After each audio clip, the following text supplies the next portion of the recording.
Hey guys, welcome to another episode of Being Wise, where I discuss transformative ideas gathered from books, the internet, or from anywhere on this planet.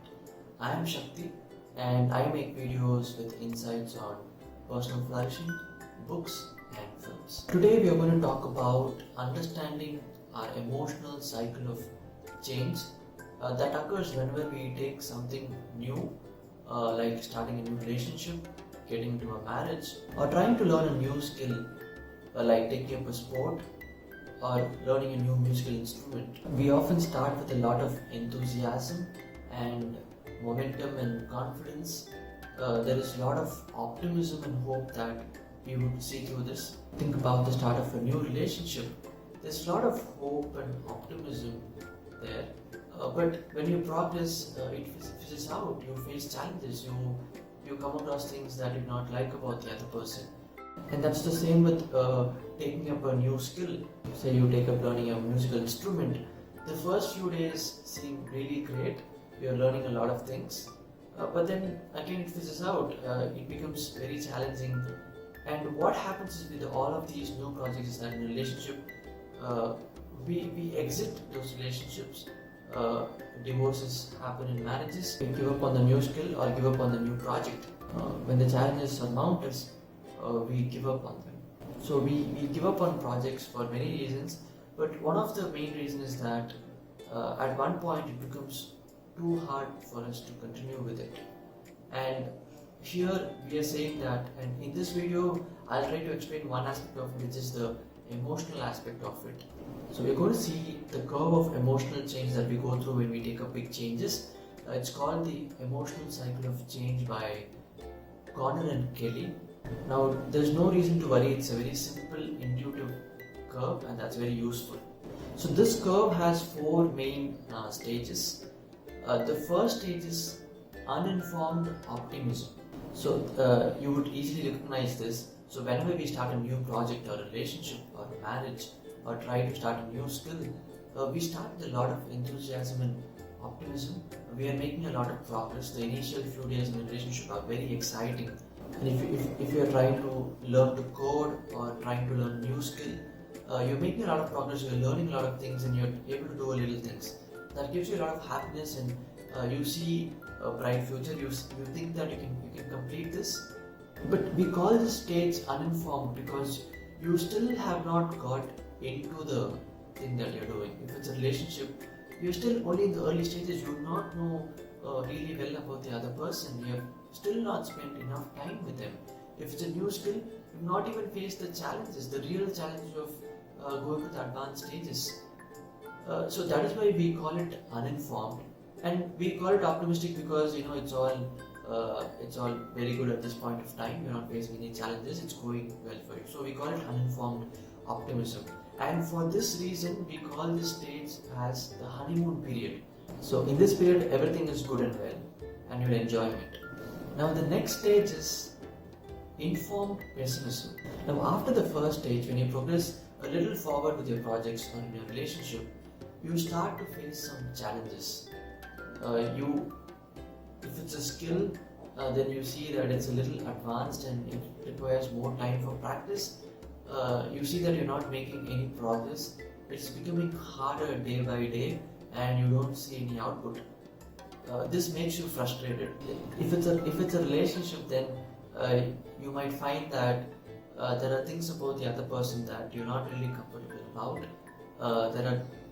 There are aspects of your own emotions that are not being fulfilled in the relationship, and there are needs that you both require that are not being fulfilled, and hence you become dissatisfied.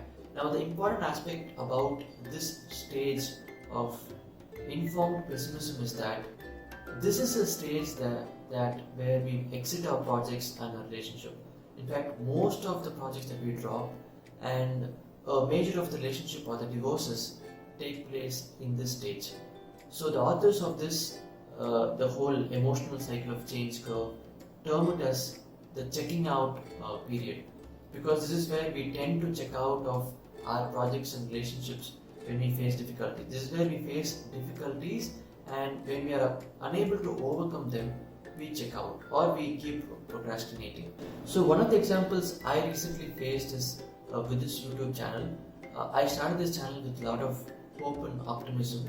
I made first few videos, 9 to 10 videos.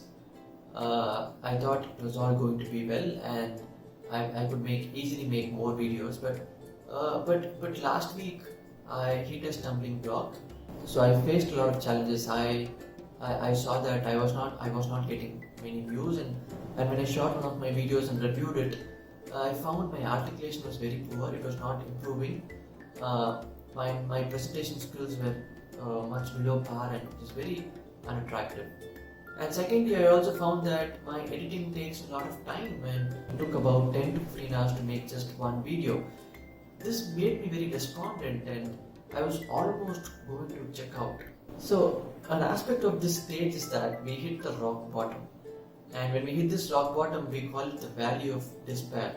And we call it informed because we really face the challenges. We understand what the challenges are involved in the task because we have faced them. We have worked to a certain extent that we are actually facing the challenges.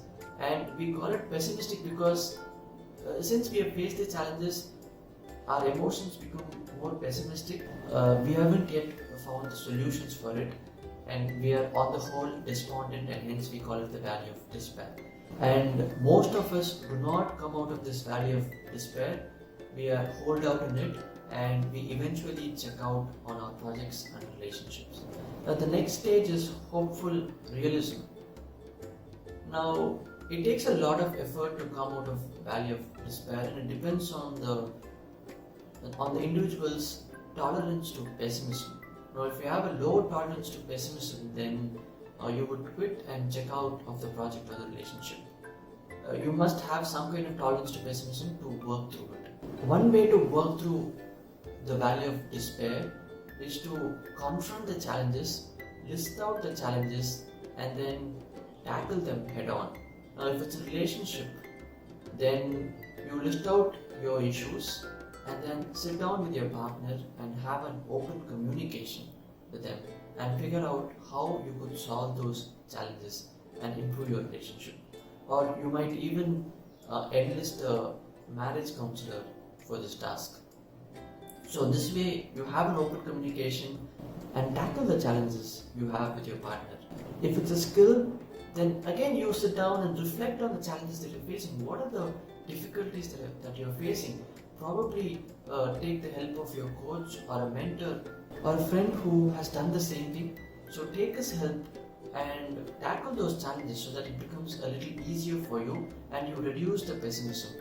We call it hopeful realism because we are real about it because we have faced the challenges and we are trying to address it. So we know what is happening, we know the reality. We call it hopeful because we are trying to build hope. We have not yet solved the challenges, we have not yet worked through challenges, but we see the light at the end of the tunnel. So that's why we call it hopeful. So in this stage, we are trying to build hope by addressing our challenges so that we can pull ourselves out of the valley of despair. Now the next stage is informed optimism. Now that you've figured out your challenges and you've worked out some solutions to face those challenges, you know how to address these challenges and overcome them. You become more confident and you start building some momentum. And even when you face further challenges, you know how to address them because you've just done it. So if it's a relationship and once you've already sat and had that communication, now if down a few months or a few weeks, if you face another challenge in the relationship, you know what to do. You simply have to sit down with the person and have an open communication. So that gives you a sense of confidence because you know how to address those challenges. And it's the same with any other skill, whether you be making YouTube videos or writing or learning to code. It's the same thing. When you face a challenge, since you have already addressed it, you know how to address it in future too. So that gives you a sense of confidence, and because you've already addressed challenges and come a long way, you have built momentum. So that is why we call it informed optimism, because you're informed because you understand the challenges that is involved and you also know how to address it, And we call it optimistic because because you have addressed these challenges and have built a momentum. There's a lot of optimism involved in this stage. And finally, with all this informed optimism, you progress through with your project or your relationship, and you attain a stage of completion where you're satisfied and fulfilled. So these are the four main stages of emotional cycles of change. Now, having understood the curve, having understood the insight, how do we apply this insight to our lives to make those big changes that we want to do? The first thing is to anticipate these cycles of change. Just anticipating them, that knowing that any important project that you will start out with a lot of enthusiasm, any important relationship, you'll start out with a lot of enthusiasm and optimism, but going forward when you face those challenges, just understand that you will go through a downward stage where there'll be a lot of pessimism and you will hit the valley of despair. Now, the point is to not check out when you face the valley of despair. You have to address those challenges. So just anticipating that you will hit the valley of despair and you will face a bout of pessimism and despondency will help you be prepared more for that stage of depression, and will, at least to a certain extent, enable that you don't check out at that point. So that's the first important thing, to reduce the probability that you check out from a project or relationship. The second aspect of applying this insight is that when you hit the valley of despair, you sit, reflect, you figure out the main challenges, the 2 or 3 main challenges you face in your relationship or any other change you're trying to make, and address them head on. Only addressing them head on will help you pull yourself out of the valley of despair. Now, there are multiple ways to address your challenges. One could be enlisting the help of a mentor or a friend who has done the same thing, who could help you to pull yourself out of this valley of despair. But the important thing is that you have to address the challenge head on. Only that will reduce the pessimism and will help you come out of the valley of despair. So those are the 2 ways in which you can use this insight of emotional cycle of change to make those big changes that you aspire to do in your life. So that was the idea for today. It was Connor and Kelley's emotional cycle of change.